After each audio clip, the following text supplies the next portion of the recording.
What's good, y'all? It's Kenny Cams here, and this is the Black Show. Hey, just a chill guy. She like girls written on your eyes. Why you trying to hide?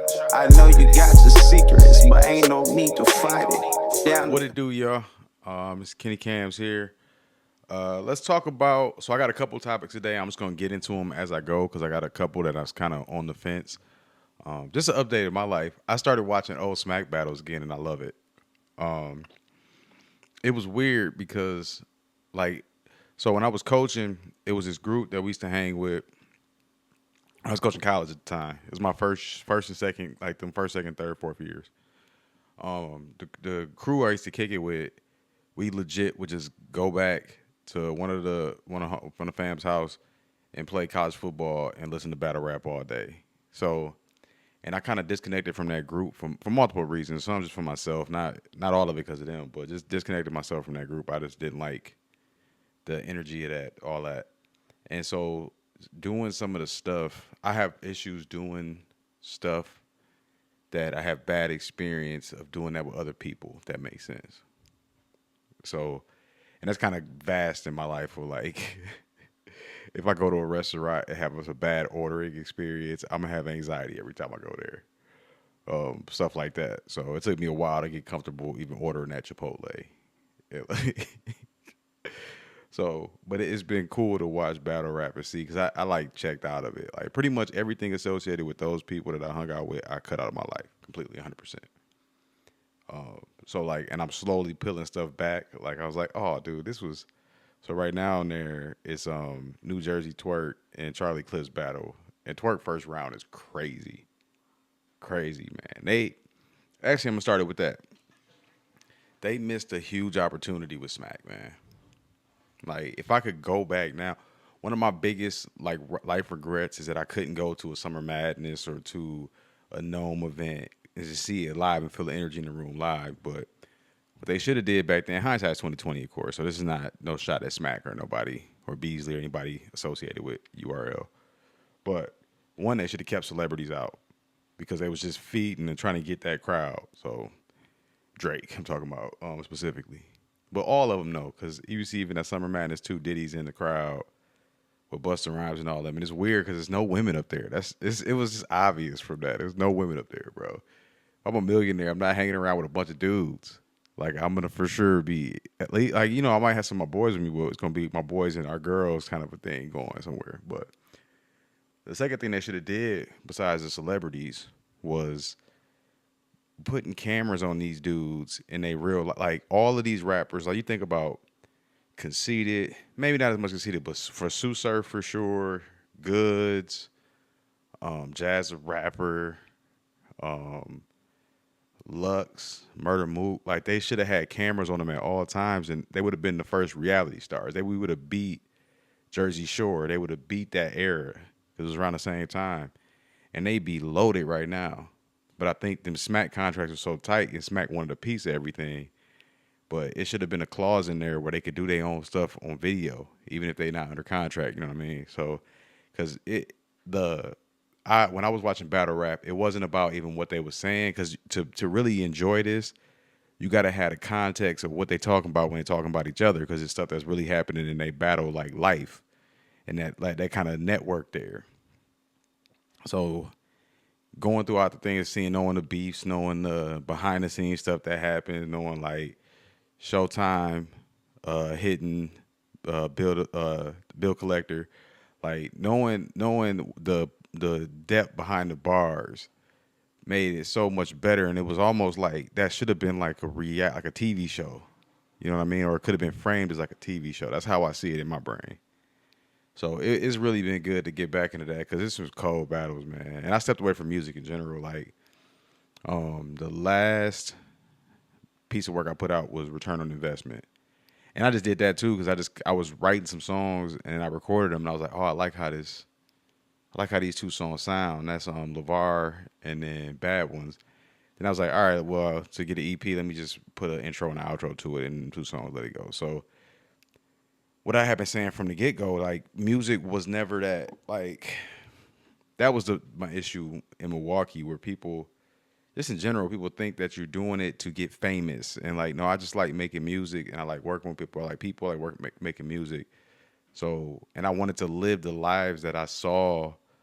I had a chance to live a little bit of a chance to live a life of like with Wiz and Currency when all them was coming up. That like when I really wanted to do this, then I started realizing how political and how most artists act like real feminine and do like backstabby stuff and like plot and twist and do all that. There's weirdos, and everyone I encountered in music was weirdos.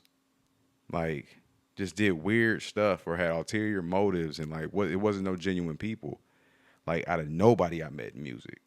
So like, for me, I was like, I remember it was a post on Facebook. I was like, I don't want this shit that bad. Y'all, you niggas can have it, bro.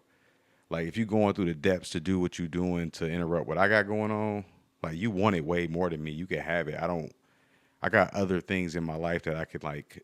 Cause I get it. Cause some people was in desperate mode of like, this is they need this. Like, I don't need to make it in music. I just like genuinely like doing music and working with people. So, and it's the experience of traveling. I got to do it for like 6 months, but traveling, meeting people, hanging out, meeting new people. Like, I was in New Orleans, like native parade down there. Like, I got to see that live. I got to go to live jazz bands playing, old white guys playing jazz bands in New Orleans in a packed little. It was like a restaurant, and I'm like, dog, I'm really getting the experience. I walked from Garden District down back down to my hotel, which is right by Bourbon Street, like at super at night. It's a dumb story, dumb idea, but I was drunk and just like, forget it, I'm going. I was like trying to get away from somebody too. This girl was like on my shoulder. I was trying to like, and I knew if I took an Uber it'd take too long, so I was like, I gotta just walk. And then once you start walking, you drunk. You know that. Like, you looking in the sky, I'm like, dog, I'm down in New Orleans, bro. It's a Tuesday, nigga. Like, I ain't got to work. I'm like, I'm living life as a musician. I love that. But that's the amazing part. Or being in Sedona, like, people come up to me like, what do you do? Like, I'm a musician. And like getting to talk to people like that, it was dope. Like, but when I got back locally, it wasn't worth it, bro. Because Milwaukee way too small. We gonna run into each other, and like I go on the offense. So I'm like, for everybody's safety, I'm gonna remove myself from this equation because I know how I get. So uh, it was interesting. It was interesting. But so the main topics I want to talk about today is LeBron's decision too. And so if you are young, you probably don't remember this as much, but I remember when LeBron did the decision. And I think that's when I really started because I didn't dislike LeBron. Like I didn't care for him because of the Melo stuff that happened with the Rookie of the Year stuff and all of that. And I was a big Melo fan. Still am. But the decision, I think it tilted me to where I was like, I really don't like dog because it was so arrogant, so cocky, so like disconnected, narcissistic. Like, I'm like, oh, this nigga really think he a king. Like, and it was super told that he got a bunch of flack for it. But he did it again, and that's why I say like it's starting to get to a point where people can't help but expose themselves for who they really are. It was funny. It's another side story. I was at the so after our game, I coached. We was at the coach at the bar, and then one of the dudes that played a couple years, like a year after I got hurt and stopped playing football, was coming up, and came up, what up, bro? And we chopping it up, and then he used to talk to the coaches, and they were like, "Oh, did you play with Kenny?" And he was like, "Nah." And I think he thought I was gonna be like, "Man," like I'm like, "Nah, bro, tell the truth, nigga." Like I was like, I tore my ACL as a sophomore, and I never recovered from that shit. Like I traveled as a freshman. I just once I tore my ACL, it was over. I didn't have a work ethic to overcome that hurdle that I needed. I didn't have the ability to overcome that because I just didn't have a work ethic at the time. Well, I don't even know if I would have it now for athletics, but it also pushed me into music at that time. Um, but I'm one where like, no, you can tell the real story about me. You ain't gotta sugarcoat nothing. I know I made some stupid mistakes. I know I did some dumb stuff. I did some good stuff too, though. You know what I mean? So I'm not tripping off my past, but it's weird, and you find that with a lot of people. But back to the LeBron stuff. LeBron's off the court stuff, dude. Like off the court behavior and how he conducts himself off the court. unless you're like brainwashed bronzexuals that like love LeBron, it comes off as extremely narcissistic. Like just all of the traits of narcissism, like 100%. Like he's zero self awareness, like forcing his kid to play basketball. I think Bryce want to hoop, but I don't think Bronny want to hoop. He don't even look like he into it. Trying to keep this squeaky clean, like, that's why I was glad when Drake said that the steroid stuff by Chael Sonnen, because like, bro, do I want to knock LeBron? No, but also like this way that people hold him up when he's obviously a flawed man, like the Diddy party stuff. Like, it's like nothing. If you talk bad about him, you get attacked, or if you just state out what's happening in the facts, you get attacked. Like I was saying with the steroid stuff for so long, like of course LeBron's play is declining now because one, he's 40 years old, bro. He's been playing basketball my whole adult life in the NBA. And that's not physically possible to do.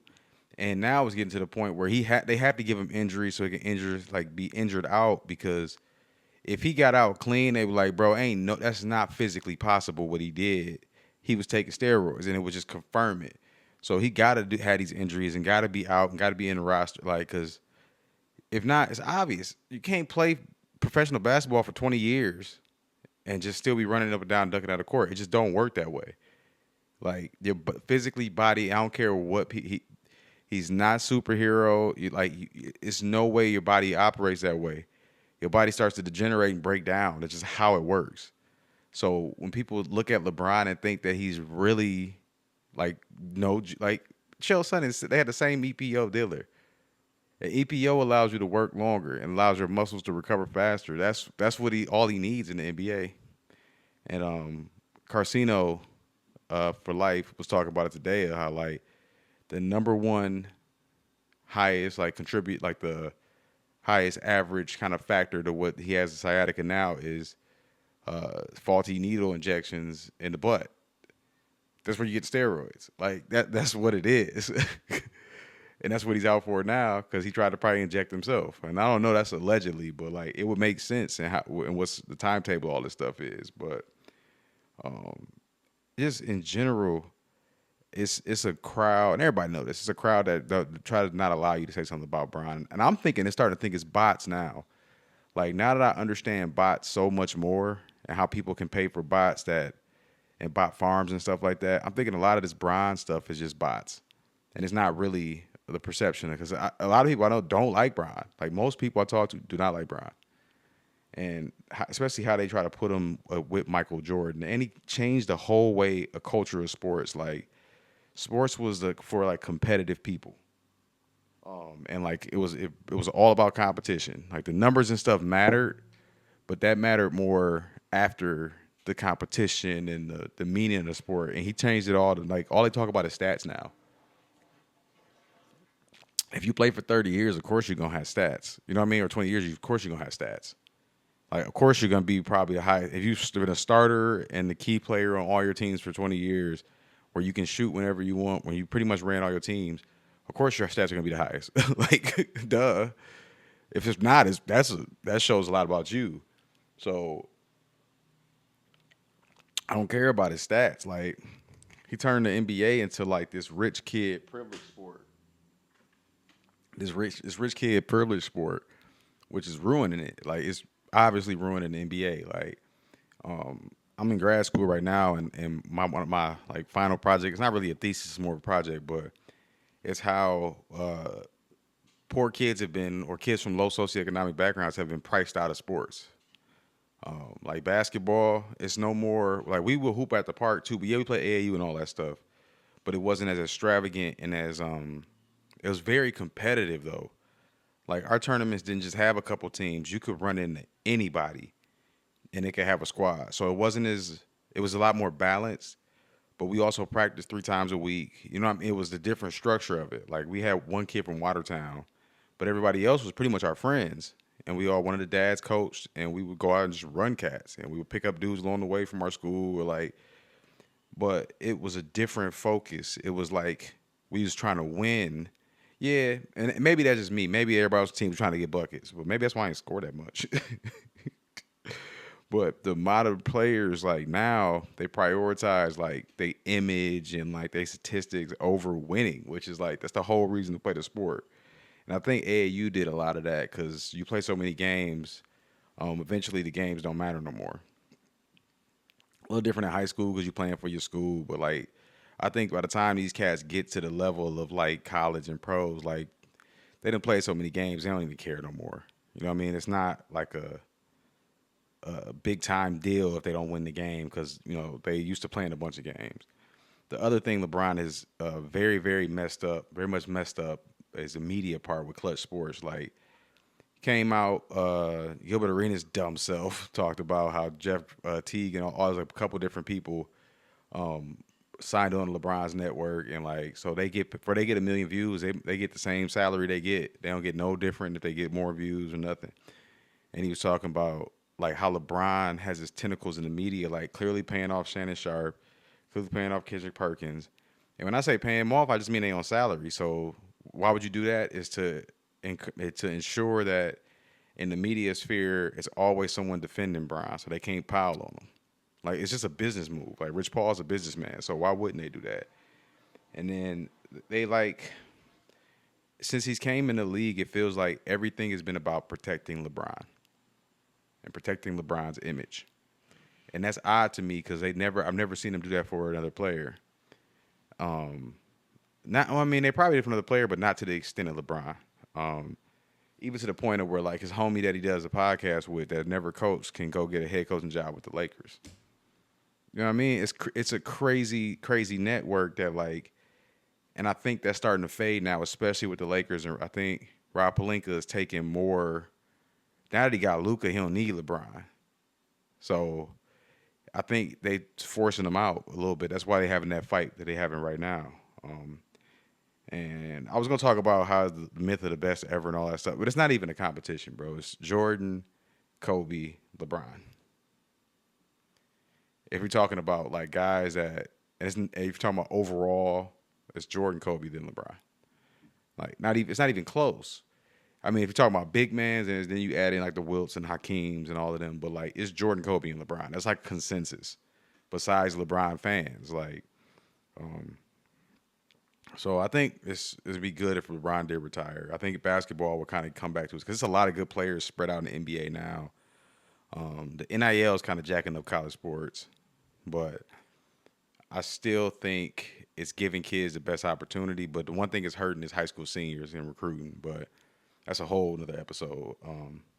But I think when LeBron retires, it's going to kind of get back to the competition and the less celebrity. They don't really want no more superstars. They don't want people that can move like LeBron anymore. So that's why they kind of, whenever like Anthony Edwards got too big, all right, let's bring out the stuff about his baby mamas. Or Ja get too big, he becoming a superstar, let's suspend him for the gun stuff. Like they got a little bit more control now to be able to suspend guys and do stuff like that if they not doing what they want to do. So yeah, I'm not gonna make this a long episode, y'all. I just wanted to talk about that. I might do a couple episodes this weekend, so I got some time. We don't have football this weekend, so it's Kenny Cams, y'all. It's the Black Show. I'm out. Peace. Hey, just a chill guy, she like girls written on your eyes. Why you trying to hide? I know you got your secrets, but ain't no need to fight it. Down the past life and all week and last night. What up? Just be outside when I pull up. Girl, just hop your finance in this truck and bust this move with me.